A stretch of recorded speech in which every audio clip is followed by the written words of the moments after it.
All right, good morning, everyone. My name is Elise Hand. I'll be your moderator today. We'll begin with remarks from Premier Tim Houston, and then we'll give those of you in the room and online an opportunity to ask questions. And Premier, whenever you're ready. Thank you. Good morning, everyone. 2 weeks ago, we introduced the annual budget for Nova Scotia. We brought forward a plan that we believed was honest about the financial situation facing our province and what we could responsibly afford. Since then, Nova Scotians have spoken clearly. Many people told us that they were worried about certain parts of the budget. And I want to start by saying this. On some of the decisions, we got it wrong. And for that, I'm sorry. Because the legislature is still reviewing the budget, we have the opportunity to make adjustments now before it's finalized, and we're going to do just that. My job as Premier is to keep the province safe and to bring people together. I never want Nova Scotians to feel like their government is working against them. In preparing the budget, we focused heavily on the financial pressures facing our province, and we did not do enough ahead of time to explain to Nova Scotians the seriousness of the challenge. But in trying to respond to the financial challenges, we moved too quickly in areas that affect people's daily lives.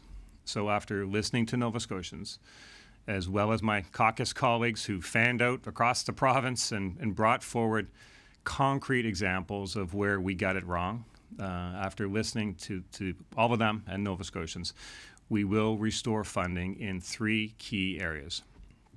First, supports and programming for people with disabilities. Second, supports and programming for seniors.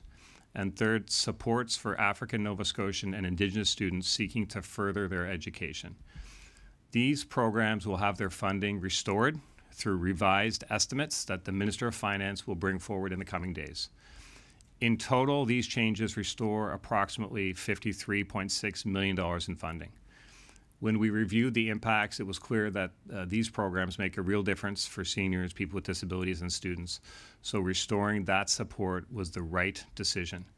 And restoring that funding ensures access to care, meals, and other supports, and it ensures the opportunity for advanced education.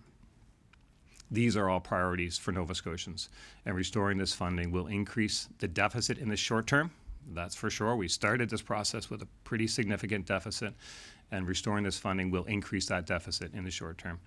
But Nova Scotians made it clear that even as we work through the financial challenges we face, we must protect services that people depend on. And I agree, and these changes today will do that. There are other organizations and programs that are affected by the budget, and I know that they will hope today that their funding may also be restored, and they will be disappointed to hear that these changes are limited to the 3 key areas. Specifically to the arts community, even though the program adjustments will remain, you are valued. Art and culture is a big part of what makes this province special. It's a big reason why people want to live here. It's a big reason why others want to come here. And it helps to remind us of who we are as Nova Scotians and why we love being Nova Scotians. The budget tabled 2 weeks ago includes $66 million for the sector, and that funding will remain. This is a significant number, and I don't think it should be lost in the discussion. Nova Scotians can feel confident that their government is supporting the sector. For perspective, that number was $51.5 million in 2021. So under my government, we have been able to do more, and hopefully that upward path can continue in the future. But that doesn't mean I don't wish that we could do more today. I do wish we could do more today, and I sincerely mean that. But it is my hope that as we grow the economy, we get back to a place where we can once again do more. And that really is the bottom line. The larger work remains ahead of us. I'm hopeful that we can come together as Nova Scotians and tackle the real elephant in the room. Because if Nova Scotia is going to sustain the services people depend on, we must grow our economy. And we can grow our economy. There are bigger and brighter days ahead for our province. The real opportunities are in front of us, and they are natural resources in defense and in companies that are already here building their future. So my responsibility is to make sure that we realize those opportunities so we can ultimately look to do more once again. So I'll keep working to build the stronger future Nova Scotians deserve. The deficit got bigger today with this announcement, but it's a risk that we are taking in order to protect some of our most vulnerable. Thank you. At what point did you start to think or realize that maybe, as you say, you got some things wrong with the cuts that you announced on budget day? I think the budget process starts months and months ago. It's a difficult process. I've lost a lot of sleep during the budget process for sure. There's a lot of good people doing a lot of work that feed into the budget process. And I think at this moment in time, the process in some areas probably got more clinical when it should have been more human. And I would say that really started to weigh on me, certainly over the last week, as I was hearing from people with very concrete examples, and my caucus was hearing those concrete examples from having, reasonable discussions with people, not the yelling and screaming, but sitting down and people saying this is the impact. So I think it really started to become obvious and weigh heavily, certainly over the last few days. And so just by extension to that, what can you say about the level of scrutiny that these cuts were put through before the budget was tabled? Do you feel that your cabinet and by extension your caucus had enough time to take a look at this and potentially flag some bear traps for you? I think in times such as these, there will always be bear traps, number one. I think we have to, the other thing that I've done a lot of reflection on is just thinking of the context of the world in which this budget was tabled. So we have the Trump effect. It's causing a lot of stress for a lot of people. The tariff war. We now have real wars breaking out every day in the Middle East. We have, the price of gas, the fluctuation, the price of power, and the incredible amount of pressures that people are under. And it's almost a little COVID-ish. Like they're looking to their government for support and comfort. And then we tabled a budget that had some cuts in certain areas. That it should not be lost on Nova Scotians that there's $19 billion of spending here. Incredible spending in healthcare. We've made incredible progress in many, many areas. But obviously in some areas we got it a little wrong on some of the adjustments, and I think it was really down to in the disability supports for people living with disabilities. If you think about the remedy, it's a court-ordered situation. Certainly over time, it is the case that individuals will get individualized funding and make their decision who they deal with. And then you have the service providers doing good work. So of course, over time, that's two buckets: service provider bucket, individualized funding bucket. When you add them together, it's more support. But what we kind of missed was taking down the service provider bucket before the individual spending bucket raises proportionally, because it's going to take time. We kind of created a mismatch on the transition. So we're fixing that. But it was only in some pretty detailed, heartfelt discussions with people once the rubber hit the road that became obvious to me and certainly to the minister. Premier, how did you arrive at these three categories when, as you say, there are other areas such as arts and culture where people have been also raising their concerns about cuts that affect them? So we're trying to, in the context of the deficit and responsible spending, we're trying to afford, make sure we do what we can afford. We're doing more than we can afford. That's how we have a deficit. But when we stood back and we really looked at the categories of all of these areas are still getting funding. I think just it's important. If I say the arts sector in particular, we're providing funding to the arts sector, pretty significant. I think it's about $66 million in this budget. That would be up from 51 when we started, right? So there's still a pot of money there.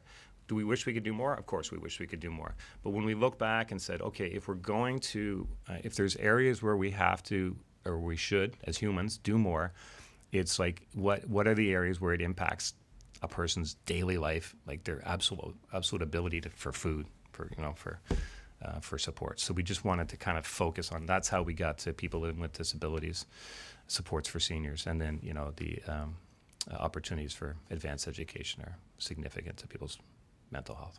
And this Premier, 53.6 million that's restored, does that completely restore all the cuts that were made that affect disabilities, seniors, and African Nova Scotian and Indigenous students? Yeah, that's my understanding. Yeah. Premier, how do you think the rating agencies will react to your announcement today? The deficit got bigger. It's a real thing. Like the deficit is kind of an abstract concept for most Nova Scotians. They're just trying to live, right? But the deficit is something that as elected leaders we have to be conscious of, and it got bigger today. I think when you look across the country at the deficits that are being tabled and the per capita, we're right kind of in that range. Maybe some are bigger and some are smaller, but I don't know that this change will trigger an immediate reaction from them. They're going to look at it, no doubt. But that's why I think I say, like, the bigger work lays ahead. We have incredible opportunities, and if we can work together to grow the economy, when there's more for everybody, there's going to be more for everybody, right? But we have to get moving on the economic opportunities that we have, which are significant. They are absolutely significant. We're making progress, but I think that the revenue side of the equation can't and shouldn't be lost in the discussion. Mayor, when did it become clear to you that you were going to make this change for these three specific groups? Well, I think as I think it was Michael asked that. So I think it's the level of pressure that we have felt as elected leaders and as people working in the departments. Like, this is an incredibly stressful time for the civil servants on these budgets. I think, like, just order of magnitude, I think the initial numbers that were submitted would have had a deficit over $2 billion. So we knew that wouldn't work. So we had to get it to a manageable area, and we tried to do that the best we could. We did the best we could. But when the rubber hits the road, and people can actually see the direct impact and articulate that, I listen carefully to that. So we definitely were listening carefully. I had a lot of, I would say, very reasonable, rational discussions with people who just kind of laid it out for me, certainly over the last, since it's been tabled. And I think caucus had the opportunity on the weekend and last week talking to their constituents. They've been in pretty constant contact, but creating business cases of what these impacts might do to people. And it just, when we saw some of those impacts, I just said, I can't accept that.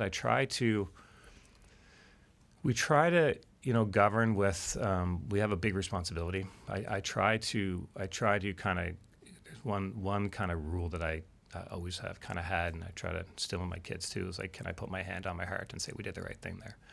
And I think when I put my hand on my heart and I said, what will the impact be on people living with disabilities? I couldn't live with that. When I put my hand on my heart on some of the other sectors, I said, I wish we could do more, but I have to live with that. So. Looks like cutting grants is not going to get you back to a balanced budget. What are you going to do next year? Raise the revenues. That's the thing. Like, the real work is ahead. There's no question that over the fullness of time, the government can and only should do so much. But over the fullness of time, that expands. You add a couple grants here, you add a couple programs here, you do a little more, you pilot something. Well, even a pilot is in the minds of a lot of people an expectation that it survives forever. So there's no question that government grows. And there's obviously no question either that when you try to reel it back in, it's tough, right? It's tough. We see it, right? But so we have to do what we can and do a little bit more because we're humans. We care. That's why we're here. But the answer to the financial sustainability of our province is not through arguing over what cuts to make. The answer is in growing the revenues and recognizing the opportunities that are before us. The biggest opportunity is, sorry if I could just, So, like, I see incredible opportunities, obviously, in natural gases, natural gas, onshore, offshore, oil. The onshore stuff would be, you're right. Okay, a lot of the opportunities are let's call them medium to longer term, but some are short term. But even the medium to longer term, if we take the offshore oil and gas, if we can attract people and get them interested in taking a bid, then they'll start to spend money right away. Like the oil might not flow or the gas might not flow for a few years, but the office will get set up and the people will get hired and the subcontractors will be starting to do stuff. So I think it's all part of the grand momentum. We have to get the ball rolling. Once the ball is rolling, then it will roll, and it's starting to roll. We're just kind of nudging it a little bit. It's just. You can have our last question. Somebody else can take it. That was essentially my question. Premier, the budget that you tabled 2 weeks ago has the 4-year sustainability plan, and of course, as you know, year 2, year 3, year 4, the cuts are much, much larger than what you're doing in this first year. How will this experience that you and your caucus have gone through in the last 2 weeks inform how you will approach those out years as you try to decide where you should cut, where you shouldn't cut, what you can live without, what you can't live without? So, a lot of the spending of government is wages, it's people, actual people with families. So some of that, and I think a good portion of that is natural attrition. So that's kind of just going to unfold. We got to make sure that we can still provide the level of services. But I think to your bigger point, I think we'll learn from this for sure. We'll probably go back to the drawing board a little bit on how we engage Nova Scotians earlier in the process and talk to them about how do we work together to get through this, right? And be honest about the problem, and then work with them to find solutions. And I think we can do obviously a lot better than we did this time, but I think we can make pretty good progress on that. But I think what and I did a lot of soul searching. I think what happened is we started to present solutions to a problem that most Nova Scotians didn't really know existed, and that's the financial challenges and the crisis we have in the finances. So we'll work with them. I think the problem will be more evident over through this process. There's certainly, look, I'm getting a lot of messages from people, particularly younger people. Don't raise my taxes. I can't afford it. A young lady this morning called me and said, my husband and I finally just saved up to buy a house. We support the arts. We do everything we can. We're stretched. Please don't raise our taxes, right? So that's a voice that is probably not going to appear at a protest march, but it's an important voice in the discussion. So the whole revenue discussion, generation of revenues, is really important. The doing what we can but controlling expenses is really important. And there are always going to be certain groups that I wish we could do something for. But I have to understand that government has a limit too. So I hope today people feel there'll be certain groups of people that can feel better about their role and their place in Nova Scotia. And even those that we didn't restore funding, I hope they know that we wish we could, and maybe there'll be a better day when we can. But thanks, That's all everyone. the time we have. Thanks, everybody. Thanks, Premier.